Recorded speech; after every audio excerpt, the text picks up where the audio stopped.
Being unprepared is how great fathers become weekend visitors. I'm Jude Sandval, and this is Strategic Defense, the operational briefing for fathers who refuse to be sidelined by a system that exploits drift and unpreparedness. I ensure your mistakes don't become your permanent reality. While a lawyer handles your legal rights, I serve as your guide through the decision gap to protect your actual role as a father. You are now entering the command center. Today's briefing begins now. Hello, dads, and welcome back to this week's show and this week's briefing. And I want you to just pause here for a minute while you're listening to this and think about the last message. That could be the text message, that could be the Talking Parents, Our Family Wizard, whatever app you're using message. It could be an email message you received from your ex or your soon-to-be ex. Just want you to get that in your mind. Think about it for a second. And then think about that feeling in your chest when you got the notice for that. It could have been the email popping up. It could have been the notification on your phone, which I highly recommend turning off and being intentional about pulling this stuff up. But that's a whole nother episode we're going to talk about.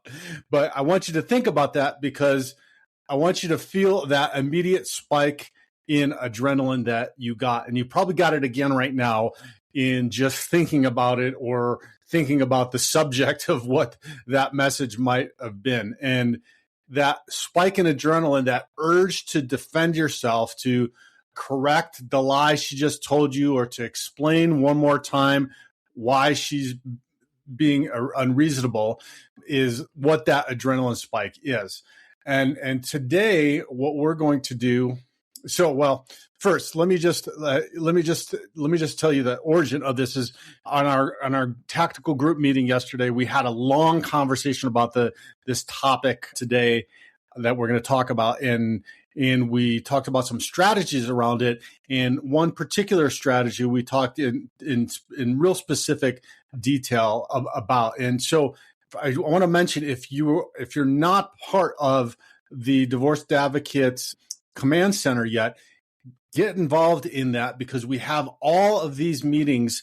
And the other part of that is if you cannot get to one of the meetings, all of the replays are in here. And that's where the real gold is. Every guy that comes into the community has access to years of recordings of these meetings, and we go into it is literally coaching for you to listen to these without having to pay for coaching, right? So you listen to these, we go into specific detail, different guys will bring up different things, and we'll talk through specific strategies around how to do that. So check that out under the Command Center tab at the website at thedivorcedadvocate.com.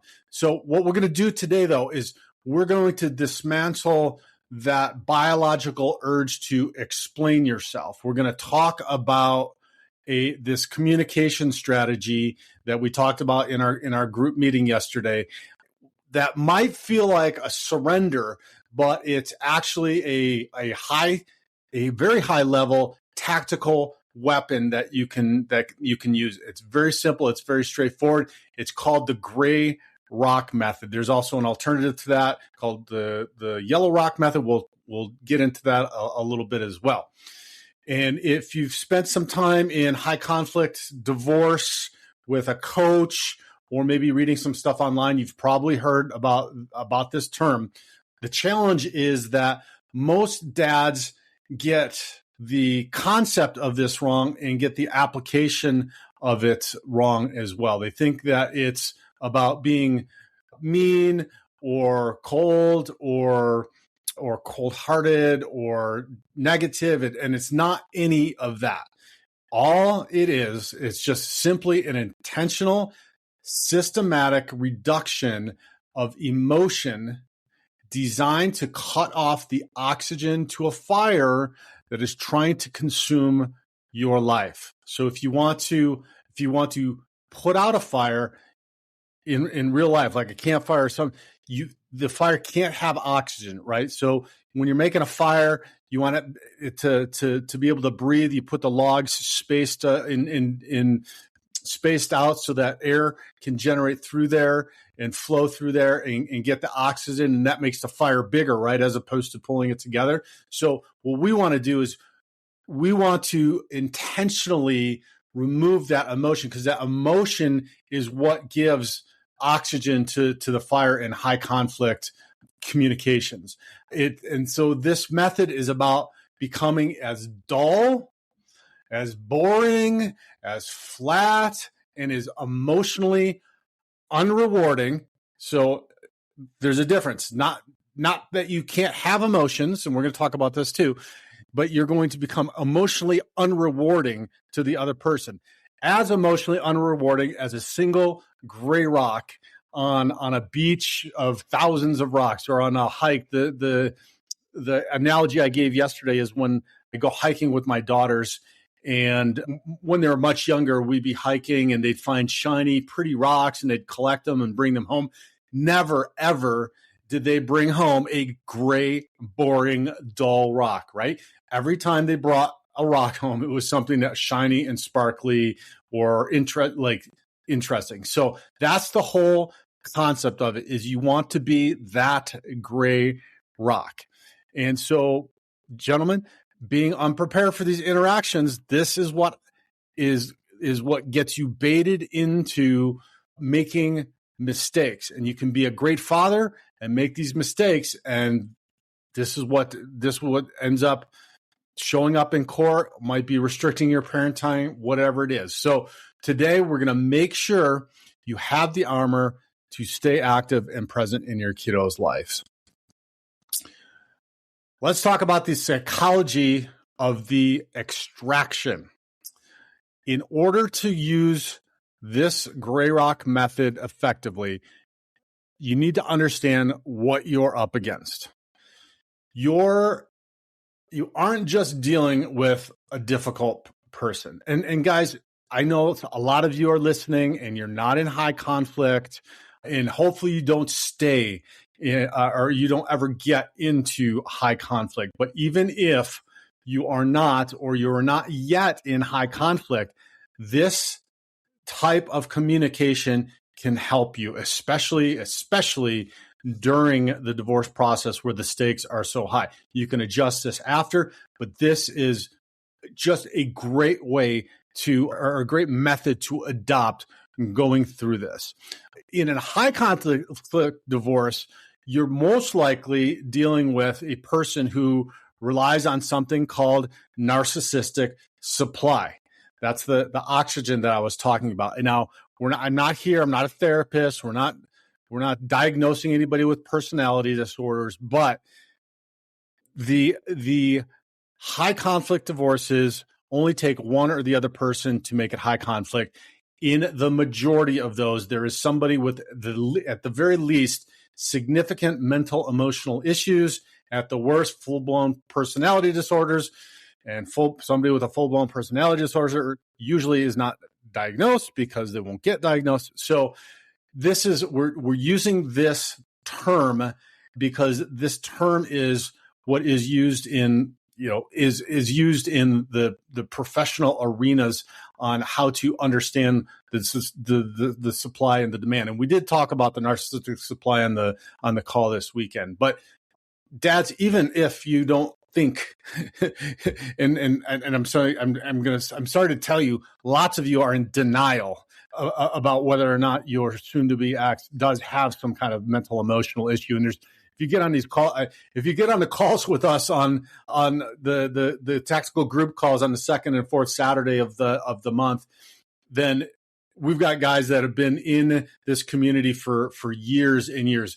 They're going to help you to identify the fact that you might be a little bit diluted on that fact. It happened yesterday with one of the guys too, and that's not a bad thing, because we are lovingly trying to help you to pay attention to stuff that is really potentially going to damage your ability to parent and to have the parental authority with your parents. So these guys are terrific, and they've all of them have been through some sort of ringer or another and have come out on the other end bigger and better and stronger. That's why they keep coming back. They're not paid. These guys keep coming back to share and help you guys. So, guys, jump on the calls is the point being. You might be hopeful, you might be deluded. I don't know. We'll talk through it on those calls. But let's get back to the narcissistic supply. Think of the supply as that emotional fuel, right? That oxygen to the fire. High conflict personalities, especially those with narcissistic traits or other personality disorders, need your reaction to regulate their own self-importance. Okay, so again, we're talking about the traits of somebody and the behaviors of somebody. We're not talking whether they're good or bad because they have this issue or these narcissistic traits. These just are the behaviors that they exhibit. And they need your reaction to regulate their own self-importance. They don't care if that reaction is positive or negative, right? Like typically you want somebody that's healthy wants a positive reaction to what they're doing in order to feel better. That's not the case with these individuals. They don't care if that reaction is positive or negative. If you're happy, they can take credit for it or ruin it. If you're angry, they can use it to feel powerful or to pathologize you as the quote unquote unstable one in court. So your anger or your tears or your 10-paragraph explanation, these are all supply for them. They're the currency that she'll use to keep the conflict alive. And I just want to say, lots of times, guys, and this was the case for me, I didn't understand and I did not know the relational dynamic that was going on and that this was in fact the case. And it actually took interactions like the meetings. I didn't have a meeting like this, unfortunately, when I was going through my divorce, but it took other people pointing some of this stuff out to me in order for me to wake up to what that relational dynamic was, in order to start understanding it, to start implementing skills to stop it and then go forward. And then that's what happens. So that's why these group calls and these group meetings are really terrific, because you've got other guys, like the one guy said yesterday, he's like, in the 4 minutes you just described to me, I can pretty much tell you, I can, looking at it from the outside in, that, here are some things you might want to consider about your relational dynamic, right? So the gray rocking then is about devaluing that currency until it is completely worthless. And once it is completely worthless, it doesn't do anything anymore. It doesn't impact you, doesn't impact the case, doesn't impact your kiddos. You're removing yourself as a viable target for emotional extraction. When there is no emotional payoff for them, the interaction eventually loses its momentum. So what you're doing is you're choosing to be boring enough to be safe. That's what it comes down to. Choosing to be boring enough to be safe. So why, let's talk about here for a moment why restraint is a legal weapon, and why this is mission critical for your legal case. Because you might be thinking, okay, great, Jude. Yeah, this might help, etc. This is, and again, this is for guys in conflict or not in conflict or not yet in conflict, because you need to know this and how this can or will not impact your case. You hear me talk about the 51% rule pretty much every single week. And that is that the family court operates on a preponderance of evidence, not clear and convincing evidence, preponderance of evidence, that 1% that is going to sway your case one way or another. And in that system, the judge is looking for smoke, right? I'm going to describe it as smoke. Where there's smoke, there's a fire, right? That whole kind of mentality. And so when she's sending you a baiting text at 10 p.m., saying you're a deadbeat or a terrible father, or this week I heard you're a sperm donor. Like, she's setting a trap. She's trying to get an emotional response for you, right? And if you respond with, how could you say that? I've paid every bill. I'm with the kids every second I'm allowed, da da da da. You just handed her exactly what she needs. She won't show the judge her insult. She'll screenshot your reactive emotional defense and present it as evidence of your instability or your aggression, right? And I know you're saying, okay, well, but Jude, all I got to do is show the full context of this as evidence, and then I can justify what it was that she screenshotted.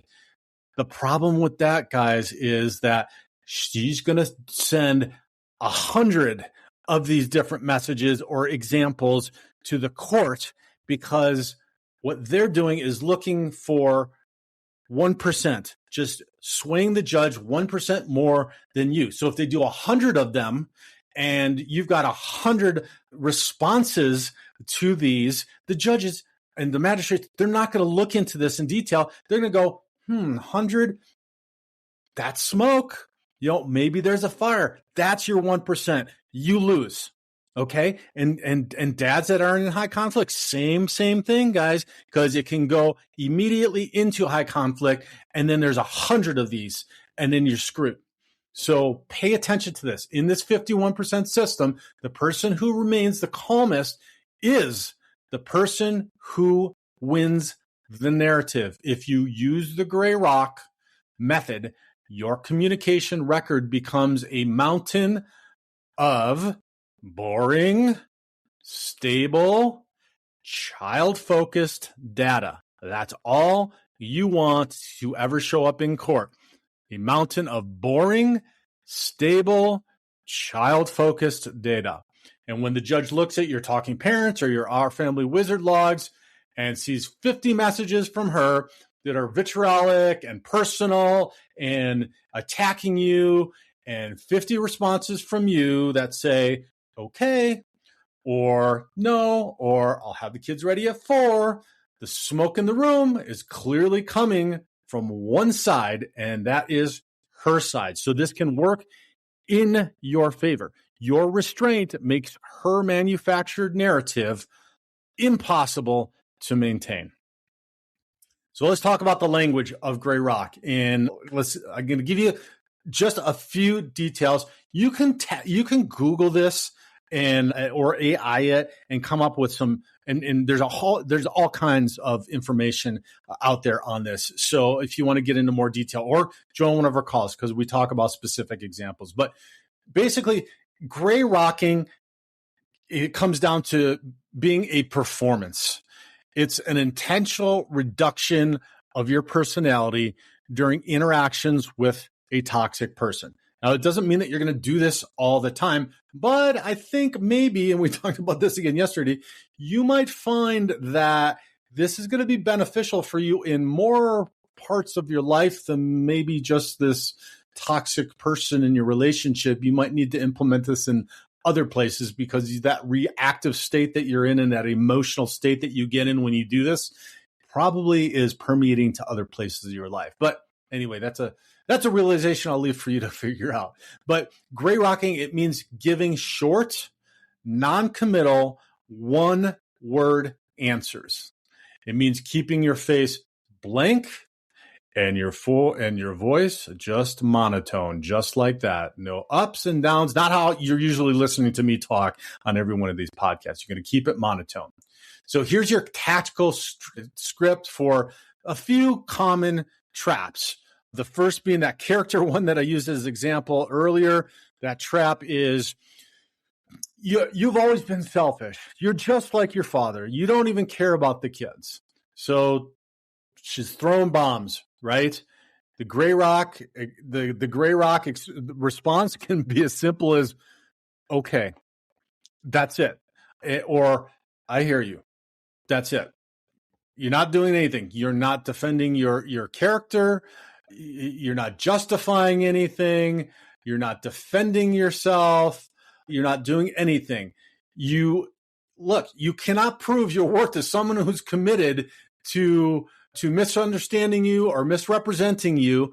And if you start to defend, you lose. And this is what happens all the time, especially if you've been in that relational dynamic where you've been doing this for most of your marriage. It's going to be real hard for you to just have that come at you because you're used to engaging in this and it's been a relational dynamic and she says something and you engage back. Like, so you're going to have to be consciously aware that you need to stop doing this and practice writing those down, practice okay, no, practice I hear you. You can go through, you can find a list of just one-liners that you can use in these circumstances and get those into your repertoire. Another example, like if you're doing something like personal activities, the trap is, so who were you with this weekend? The kids said you were at a restaurant. I hope you aren't wasting our money on your new girlfriend. Again, trying to goad you into something, trying to get information about your personal life, right? You don't have to justify. You don't have to defend. You don't have to do anything. The gray rock response is, I had a good weekend. I'll have the kids ready by 4:00. That's it.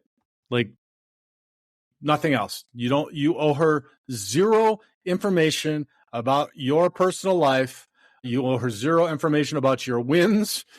You owe her zero information about your plans. Gentlemen, you are no longer married to her, or you are no longer going to be married to her. If you're not quite divorced yet, start this now, because even during the divorce, you don't owe her any information about what your life is now. Okay. Sharing that information gives her a handle to grab onto to pull you back into the conflict, which is exactly what you don't want. Final example, the false narrative and the gaslighting. The trap is, you told me you pay for the soccer cleats. Now you're backing out because you're cheap.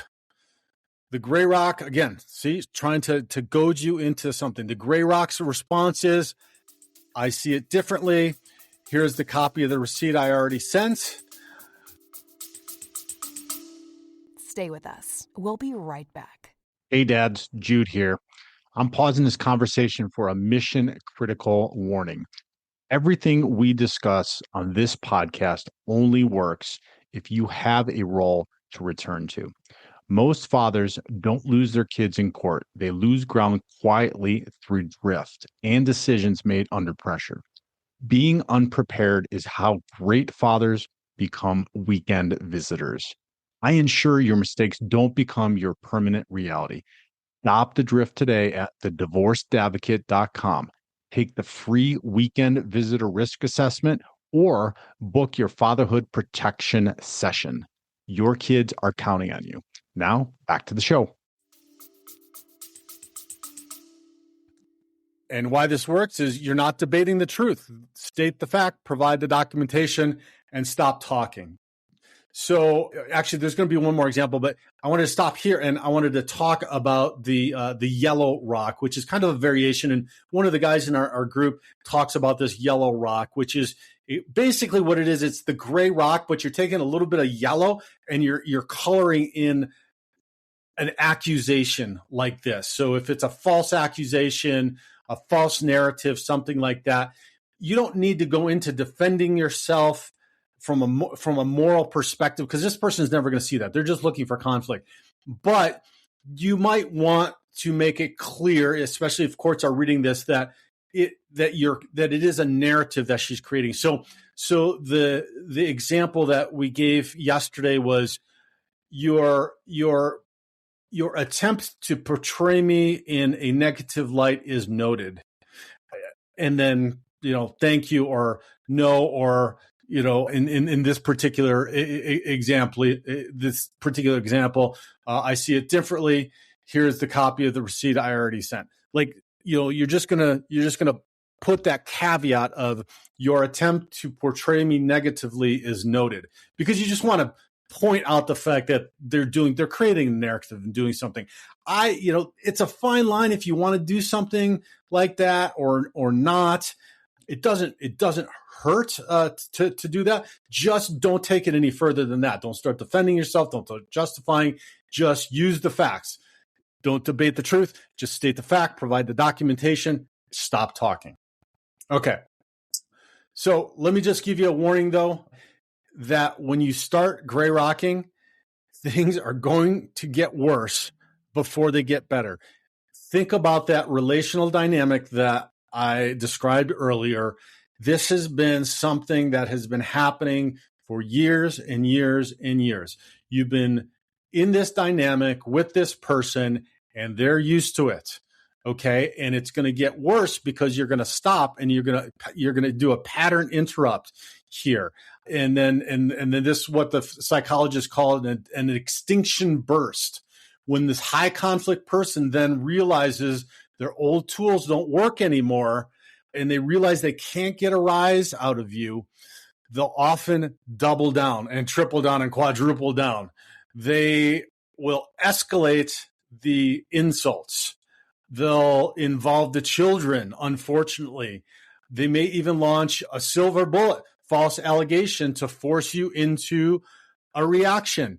And this is the most dangerous window in your divorce. This is where you absolutely positively have to have a strategic defense blueprint and a strategy for when this happens, because listen to the previous episodes. We talk about the silver bullet, these false allegations. You are up against a biased system that views you as guilty until you prove yourself innocent. So you've got to have a strategic defense in place. You must continue to remain that rock, because if you blow up now, you're going to validate everything she's been saying. So you may have been great with this until the false allegation, and then you blow up. And I see it all the time. And it takes one incident. It takes one incident, and then it's, oh, this is a domestic violence case. Well, no, it's not a domestic violence. There's no history of domestic violence, but the court then starts talking about this. This becomes her narrative, and then it becomes domestic violence. And it's not. It's she poked the bear 100 times. If you poke the bear 100 times, the bear's bound to lash out at one point, right? But you cannot lash out because you're going to be labeled as something that you're not. So keep it neutral. If you stay neutral, you prove that her escalation, and look, she's not going to stop, right? She's not going to stop. You'll prove that her escalation is unilateral, and you will not give her the ammunition for that narrative. That's why you should never be alone with her also during this phase. So once this starts happening, you're going to notice there's going to be escalations.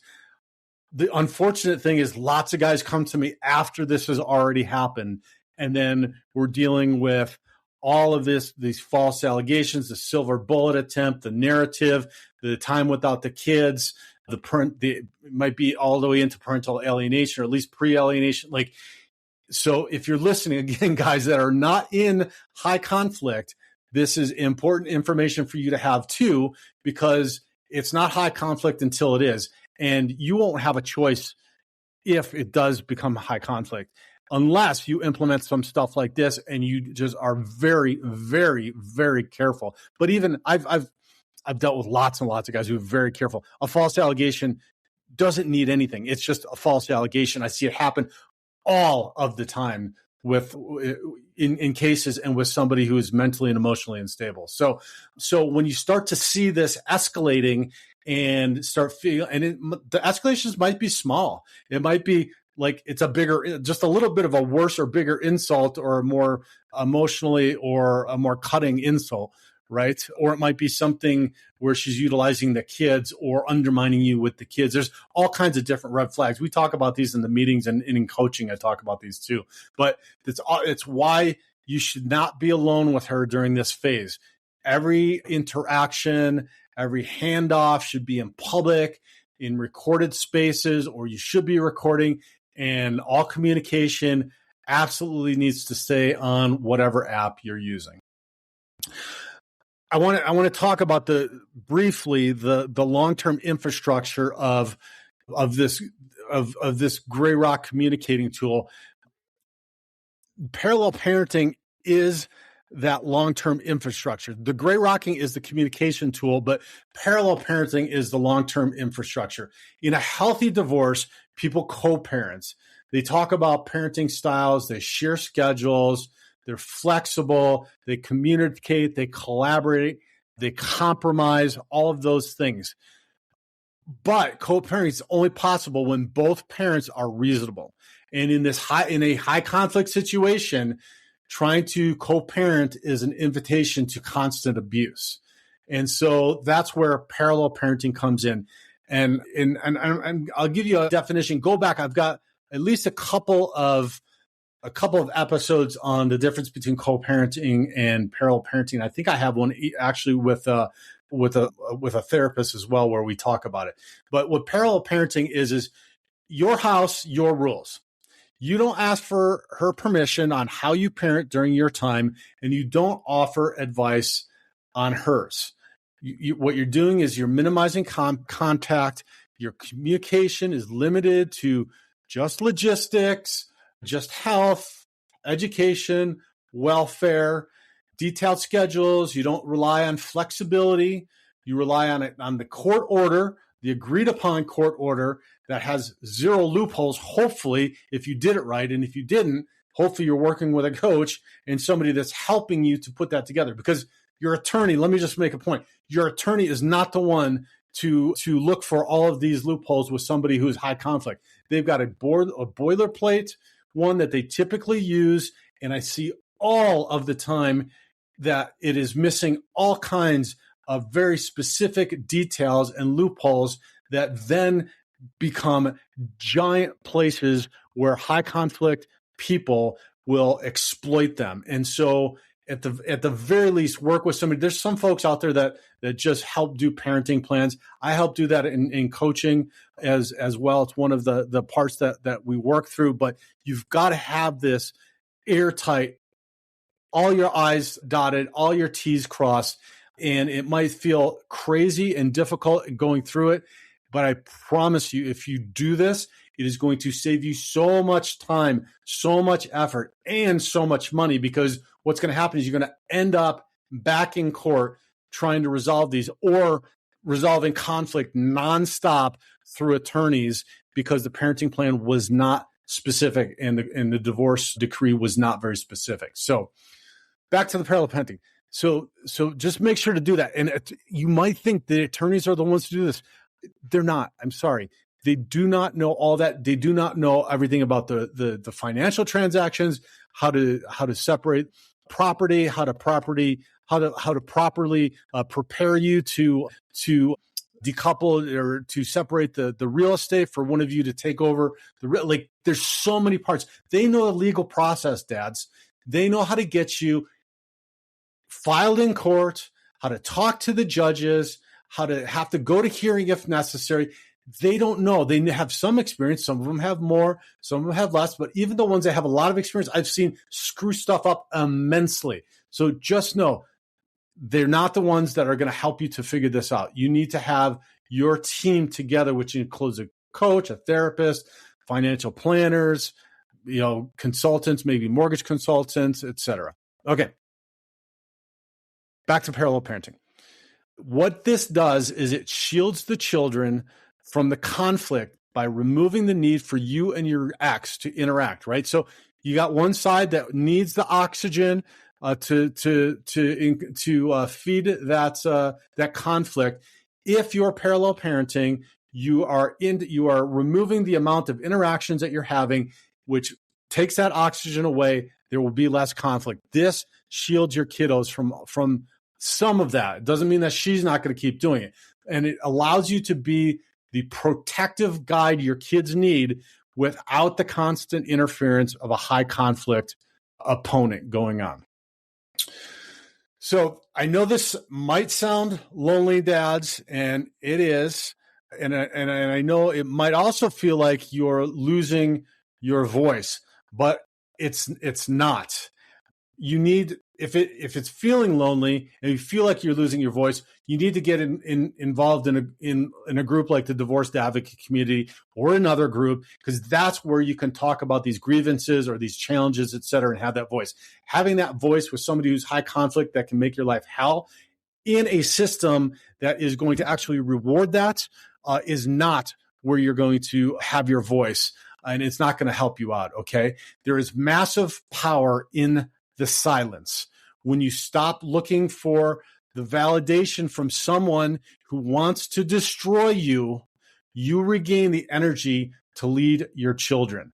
The Gray Rock method is not about being a victim. And let's just get straight, guys. We're not victims, okay? You only choose to be a victim. The Gray Rock method is about being the commander of your own emotional state. It's about building a forensic paper trail of stability that a judge cannot ignore. It's about ensuring that your temporary mistakes do not become your permanent reality. So your mission for this week: stop explaining.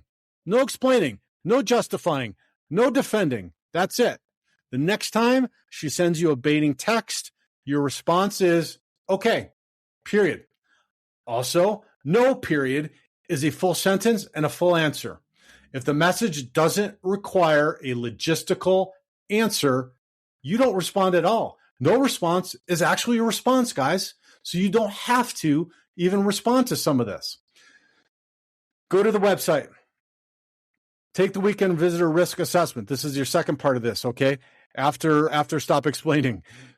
Take the weekend visitor risk assessment. Identify where your need to, quote, correct the record, end quote, has left you exposed to strategic drift.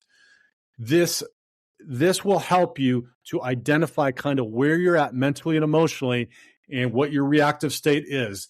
That's what it's set up. That's what it's set up for. Actually, this is created by and adapted from a survey from a clinical psychologist. So it will help you to identify the areas where you are trying to do some of this stuff. All right, gentlemen, stay sharp, stay strong, stay boring. This week, stay boring.